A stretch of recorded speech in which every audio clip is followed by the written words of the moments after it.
Hello. नमस्कार प्रिय विद्यार्थियों, कैसे हो आप सभी लोग। देखो, हम समुच्चय की क्लासें पढ़ रहे थे तो पहले हमने पढ़ा कि समुच्चय क्या होता है। तो ऐसी चीज़ जिसमें अपन डिसीजन ले सकते हैं कि कौन सी वस्तु उसमें आएगी और कौन सी नहीं आएगी, उसको अपन समुच्चय बोलते हैं, जिसका सेम आंसर हो।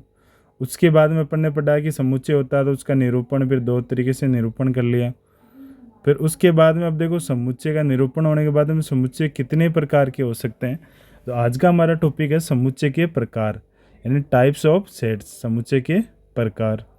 तो देखो, समुच्चय का पहला जो प्रकार आप देख रहे हैं वो रिक्त शून्य समुच्चय है। इंग्लिश में इसको इम्पेटी नल या वॉइड सेट बोलते हैं। अब देखो, इसको किससे प्रदर्शित करते हैं। तो इस सेट को अपन प्रदर्शित किससे करेंगे। एक तो ऐसा चिन्ह लगाकर ऐसे खींचते हैं, इसको फाई बोलते हैं। क्या बोलते हैं? Phi, PHI, phi.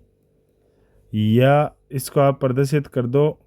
देखो, समुच्चय को अपन किस में डालते हैं, मजले भर के ब्रैकेट में, तो इसको खाली छोड़ दो। तो ऐसे प्रदर्शित करेंगे। देखो, कहीं पर आपको ऐसे मिले, ये अंदर ऐसे जीरो डाल के, तो देखो इसमें एक अवयव आ गया ना, जीरो। और यदि ये फाई इसके अंदर है तो भी ये एक अवयव हो गया अंदर, है ना। तो इसके लिए मैं कुछ एग्जांपल्स लेके बता रहा हूँ आपको। देखो, जैसे मैंने एक एग्जांपल मान लिया कि ए कोई ऐसा समुच्चय है, सभी अक्ष का समुच्चय है, जहाँ अक्ष क्या है, वर्तमान में कक्षा 11 व 12 में अध्ययनरत विद्यार्थी है ना, यानी 11 और 12 में। अब देखो, कोई अपन एक समुच्चय लिया जिसमें 11 और 12 में पढ़ने वाले विद्यार्थी, तो एक साथ दो क्लास में कैसे पढ़ सकता है। तो ऐसा इसका आंसर आप देखोगे तो क्या आएगा, रिक्त समुच्चय आएगा, यानी फाई आएगा। फाई या इसका आप खाली ब्रैकेट में डाल दो। ऐसे जैसे मैं एक एग्जांपल और लूँ, मैंने बी बराबर लिया कि सभी अक्ष का समुच्चय जहाँ पर अक्ष का मान क्या है, 1 से 2 के बीच में है। लेकिन यहाँ कंडीशन देखना, अक्ष नेचुरल नंबर है। अब देखो, नेचुरल नंबर कहाँ से शुरू होते हैं, 1 2। नेचुरल नंबर का समुच्चय प्राकृत संख्या होगा। अब बताओ, 1 और 2 के बीच में तो कुछ है ही नहीं, इसका मतलब इसका आंसर भी क्या आएगा, फाई होगा। ये भी खाली है। ऐसे आप देखें, सी एक एग्जाम्पल और देता हूँ मैं आपको। अक्स स्क्वायर -2 बराबर 0। देखो, अक्स स्क्वायर -2 उधर जाएगा तो अक्स रूट में आएगा। अब देखो, अपने को बोल रहा है कि अक्स परिमेय संख्या है, अपरिमेय नहीं है, परिमेय है। अब परिमेय है तो अक्स स्क्वायर -2 बराबर 0 है, तो अक्स स्क्वायर बराबर 2 होगा और अक्स बराबर √2 होगा, प्लस माइनस ले लो चाहे। तो √2 तो क्या हुआ, अपरिमेय हुआ, यानी अक्स नॉट बिलोंग्स टू क्यू हुआ ना। जबकि ये बोल रहा है अक्स क्यू है, इसका मतलब ये भी क्या है, फाई है। तो यहाँ से आपको इसकी परिभाषा समझ में आई होगी। तो देखो, परिभाषा क्या हुई कि एक समुच्चय, परिभाषा देखना, एक समुच्चय जिसमें क्या हो, जिसमें एक भी अवयव नहीं हो। तो जिसमें एक भी अवयव नहीं हो उसे क्या कहते हैं अपन, रिक्त समुच्चय या शून्य समुच्चय भी बोलते हैं। इसको इंग्लिश में इम्पेटी नल या वॉइड सेट बोलते हैं। देखो, अगला समुच्चय पर चलते हैं अपन, परिमित या अपरिमित समुच्चय। अब देखो, ये अवयवों की संख्या पर डिपेंड करेगा कि परिमित है क्या अपरिमित है। तो देखो, इसके लिए भी मैं आपको पहले एग्जाम्पल दे रहा हूँ जिससे कि आपके अच्छे समझ में आता है। जैसे पहला एग्जाम्पल देखना, हमने ए बराबर लिया जिसमें अक्स, सभी अक्स का समुच्चय जहाँ अक्स क्या है, राजस्थान का निवासी है। अब देखो, राजस्थान के निवासी है, तो ऐसे तो लग रहा है कि बहुत बड़ा होगा, बड़ा काफ़ी होगा, लेकिन कोई ना कोई निश्चित अवयव जरूर होंगे इसमें, है ना। निश्चित अवयव नहीं है, क्योंकि फिक्स होगा कुछ ना कुछ। इसमें अवयवों की संख्या क्या है, निश्चित है। एक कोई ना कोई ऐसी बड़ी से बड़ी प्राकृत संख्या होगी जो इसका मान होगा, है ना। ऐसे देखो, सेकेंड एग्जाम्पल मैंने लिया बी बराबर 1 2 3 4 डॉट डॉट ऐसे। तो ये एक तरीके से नेचुरल नंबर का सेट ही हो गया। अब देखो, इसमें अवयवों की संख्या कभी खत्म होगी क्या, नहीं होगी। तो इसमें निश्चित अवयव नहीं है, यानी कितने अवयव हैं, अनंत अवयव हैं, कंटिन्यू चलता रहेगा ये। तीसरा मैं एग्जांपल लेता हूँ, सी बराबर वाई समुच्चय ले लेता हूँ। इसमें भी देखो, वाई इस समय विश्व के विभिन्न भागों में रहने वाले पुरुषों का समुच्चय। तो यहाँ पर भी देखने पर लगता है कि ये तो यार कितना बड़ा है, कभी ख़त्म ही नहीं होगा। लेकिन एक संख्या ऐसी आएगी जो निश्चित होगी इसकी भी। तो यहाँ पर भी क्या अवयव क्या होंगे, निश्चित। यहाँ पर क्या आते हैं, अनंत, और यहाँ पर निश्चित। अगला देखो डी वाला समुच्चय है, जिसमें पढ़ने लिया 1 2 3, फिर डॉट डॉट डॉट, फिर मैंने लिया 99 और 100। अब बताओ अवयवों की संख्या फिक्स हो गई क्या? तो ये भी कितने अवयव है? निश्चित अवयव हो गए। ठीक है, अब बात समझना, परिमित समुच्चय कौन सा होगा जिसमें अवयवों की संख्या क्या हो? निश्चित हो, ये ध्यान रखना। अब वो हो कितनी भी चाहिए लेकिन निश्चित हो, यानी रुक जाती हो। अपरिमित में क्या अवयव चलते ही रहेंगे, जैसे जितने भी संख्याओं के समुच्चय हैं वो सब किस में आ जाएंगे? अपरिमित में आ जाएंगे। प्राकृत का देख लो, होल नंबर देख लो, इंटीजर्स देख लो, परिमेय देख लो। परिमेय का मतलब जो पी बटा क्यू के रूप में लिख सकते हैं, यानी जिनको पूर्णांक बटा पूर्णांक के रूप में लिख सकते हैं। किसी के कल के वीडियो में डाउट आ रहा था, यानी जिन कौन सी संख्याएं होती है कि पूर्णांक बटे पूर्णांक वाली संख्याएं परिमेय होगी। फिर रियल नंबर जिसमें परिमेय तो आएगी और साथ में अपरिमेय संख्याएं भी आती है। ऐसे सब चीज़ें क्या होती है? अपरिमित समुच्चय होते हैं। तो देखो इनकी परिभाषाएं आप समझना चाहो तो परिभाषाएं समझना। देखो एक समुच्चय है, साथ साथ लिख लो सही कहीं पे आप, एक समुच्चय है जो या तो रिक्त हो, खाली समुच्चय भी क्या होगा? परिमित ही हो गया, अवयवों की संख्या निश्चित ही हो गई। खाली में पता चल गया भाई एक भी अवयव नहीं है। तो रिक्त हो अथवा जिसके भाई समुच्चय ऐसा हो जिसमें या तो रिक्त हो या जिसके अवयवों की संख्या क्या होनी चाहिए? बताओ, निश्चित होनी चाहिए। इसके अवयवों की संख्या निश्चित होती है, परिमित समुच्चय कहलाता है। कौन सा समुच्चय कहलाता है? परिमित समुच्चय कहलाता है।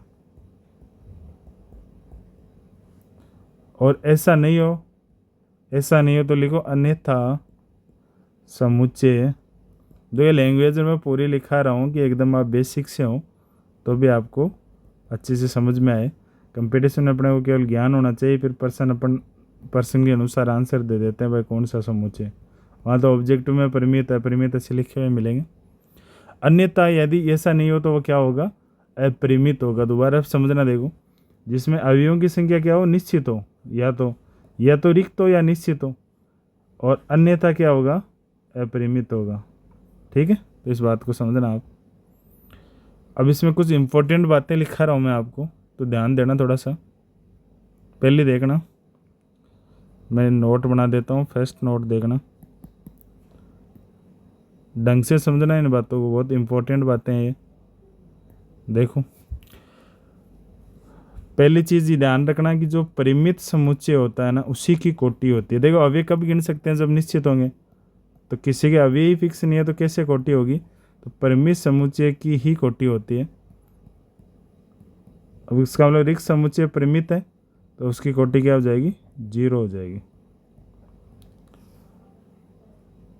और परिमित समुच्चय की ही कोटि होती है। मान लो कोई समुच्चय ए है और उसमें अवयव मान लो 2 3 4 7।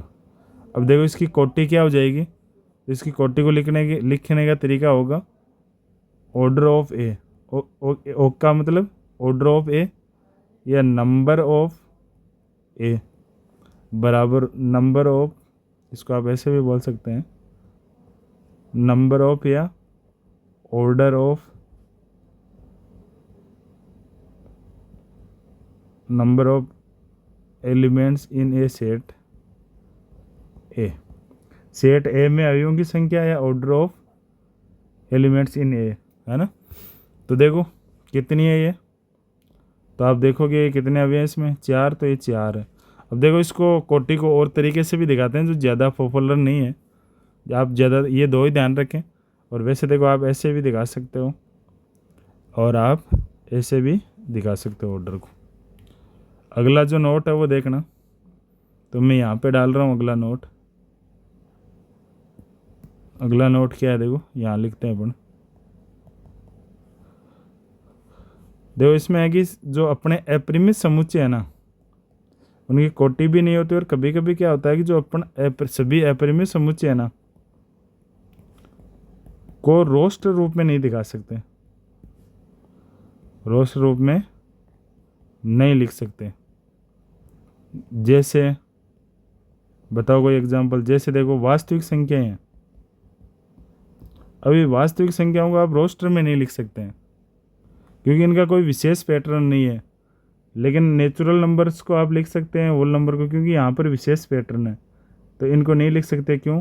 क्योंकि इनका पैटर्न नहीं है, कोई भी टाइप का पैटर्न नहीं है, ये ध्यान रखना। अब अपना अगले समुच्चय पर चलते हैं और उसका नाम है समान समुच्चय। देखो इसके लिए अपन में दो एक एग्जाम्पल लेते हैं।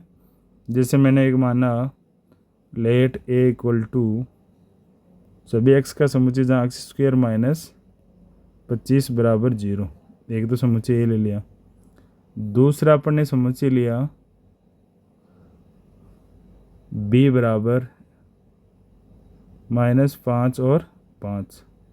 ऐसे मैंने एक समुच्चय ले लिया c 1 2 3 4 और एक समुच्चय ले लिया मैंने d 3 1 4 2। अब देखो करते क्या है, समान समुच्चय क्या होगा जब अभी एकदम समान हो। देखो इसको अपन हल करेंगे तो एक्स स्क्वायर बराबर 25 होगा, तो एक्स बराबर +-5 आएगा। और देखो इधर भी +-5 ही है, इसका मतलब ए बराबर क्या है, बी एकदम बराबर है क्या इसका प्रत्येक। इसमें देखो यहाँ पर 1 है तो यहाँ पर भी 1 है क्या, यहाँ पे 3 है तो यहाँ पर भी 3 है क्या, यहाँ पर 2 है तो यहाँ पर भी 2, और यहाँ 4 है तो यहाँ पर भी। तो सेम टू सेम अवयव। एक तो देखो कोटि भी समान इनकी, यहाँ पर 2 अवयव है तो इस यहाँ पर भी 2 है, यानी एन ए बराबर क्या है, एन बी बराबर 2। और ऐसे देखें तो एन सी बराबर एन डी बराबर 4। ऑर्डर भी बराबर है और साथ में अवयव भी एकदम समान है। तो देखो परिभाषा क्या होगी, कितने समुच्चय लिए अपने, 2 समुच्चय लिए। तो अपने लिखा 2 समुच्चय ए और बी, ऊपर वालों के हिसाब से लिख रहा हूँ मैं, समान कहलाते हैं। कब कहलाते हैं बताओ, समान कहलाते हैं यदि इनमें तथ्यत का मतलब एकदम समान, तथ्यत समान अवयव हो, एकदम समान अवयव हो, यानी 1 के बराबर 1, 2 के बराबर 2, 3 के 3 और 4 के 4 हो, तथ्यत समान अवयव हो। और अब इसको हम लिखते कैसे हैं, तो इसको हम लिखते हैं ए बराबर बी। कैसे लिखते हैं, ए बराबर बी। और अब यदि ऐसा नहीं हो तो अपन लिखते हैं अन्यथा समुच्चय। कैसे कहलाएंगे, अब देखो बराबर नहीं है या तो कोटि समान नहीं है या अवयव एकदम समान नहीं है। एकदम का लो, यदि देखो इसमें 1 2 3 है और इधर बी में यदि 1 2 4 है तो एकदम समान नहीं है। और यदि यहाँ 3 होता और 4 होता तो ये कोटि समान नहीं होती है ना। तो इस बात का ध्यान रखना आप। तो यदि ऐसा पाया जाए तो अपन क्या लिखेंगे कि ए नॉट इक्वल टू है किसके, बी के। तो अपन लिखेंगे अन्यथा समुच्चय असमान कहलाते हैं। क्या कहलाते हैं, असमान कहलाते हैं। और हम क्या लिखते हैं बताओ इसको, कि ए नॉट इक्वल टू है किसके, बी के। इस बात का ध्यान रखना। देखो यहाँ पर भी एक स्पेशल कंडीशन आपको मैं बता रहा हूँ नोट लगा के। क्या है कि जो समुच्चय है ना, समुच्चय के एक या एक से अधिक, देखो अपन ने पहले भी पढ़ रखा है ये बात कि एक या एक से अधिक अवयवों की पुनरावृत्ति पढ़ रखा है ना। पुनरावृत्ति नहीं होती रोस्टर में, पुनरावृत्ति होती है तो समुच्चय नहीं बदलता, क्योंकि देखो पुनरावृत्ति का महत्व ही नहीं है, अपने रोस्टर में पढ़ा है। तो यदि पुनरावृत्ति करोगे तो भी समुच्चय पर कोई फर्क नहीं पड़ेगा। इससे अच्छा है कि अपन करते ही नहीं है रोस्टर में। अब जैसे मैं मान लो ए लिख रहा हूँ, 1 2 3 लिख रहा हूँ। अब कोई आदमी बी को लिखे और वैसे लिखे 2 2 1 3 3। अब देखो पुनरावृत्ति का महत्व है क्या, कुछ ही महत्व नहीं है। इसका मतलब ये 2 का इसका कोई महत्व नहीं है, इस 3 का भी कोई महत्व नहीं, तो बचा कौन, 1 2 3 तो बचा। तो ये भी आपस में क्या है, समान समुच्चय। इस बात को भी आप ध्यान रखना। अब अगले कॉन्सेप्ट पर चलते हैं। अब देखो इसकी इंग्लिश की मीनिंग में आप थोड़ा ध्यान रखना, इसको इक्वल सेट बोल रहे हैं। अब भी जो अपन पढ़ेंगे वो है इक्विवेलेंट सेट, यानी तुल्य समुच्चय। तुल्य समुच्चय में क्या होगा कि इसमें केवल ऑर्डर समान होगा। क्या होगा, जैसे ऑर्डर ऑफ ए बराबर ऑर्डर ऑफ बी होगा, यानी अवयवों की संख्या समान होगी, अवयव समान नहीं होंगे। इसको आप ऐसे भी लिख सकते हैं एन ए बराबर एन बी होगा। तो ये कॉन्सेप्ट तो समझ में आ ही गया, तो मैं सीधी परिभाषा लिखा देता हूँ आपको, थोड़ा वीडियो भी बड़ा जा रहा है। तो अपन लिख देते हैं, दो परिमित समुच्चय ए तथा बी तुल्य समुच्चय कहलाते हैं यदि एन ए बराबर एन बी हो। यही बात कर रहे थे अपन। इसको आप ऐसे भी लिख सकते हैं, ऑर्डर ऑफ ए बराबर ऑर्डर ऑफ बी, यानी कि कोटि समान हो। जैसे मैंने एग्जांपल लिया, मान लो ए बराबर ले लिया 1 2 3 4 और बी बराबर लिया मैंने ए बी सी डी। अब देखो, अब ये तो एकदम सामान्य है, इसलिए इक्वल सेट तो नहीं है, लेकिन अपन ने देखा कि ऑर्डर ऑफ ए बराबर ऑर्डर ऑफ बी बराबर कितनी है, 4 है। इसका मतलब तुल्य समुच्चय। और तुल्य समुच्चय को देखो कैसे लिखते हैं, इक्वल सेट को तो कैसे लिख रहे थे, ए बराबर बी।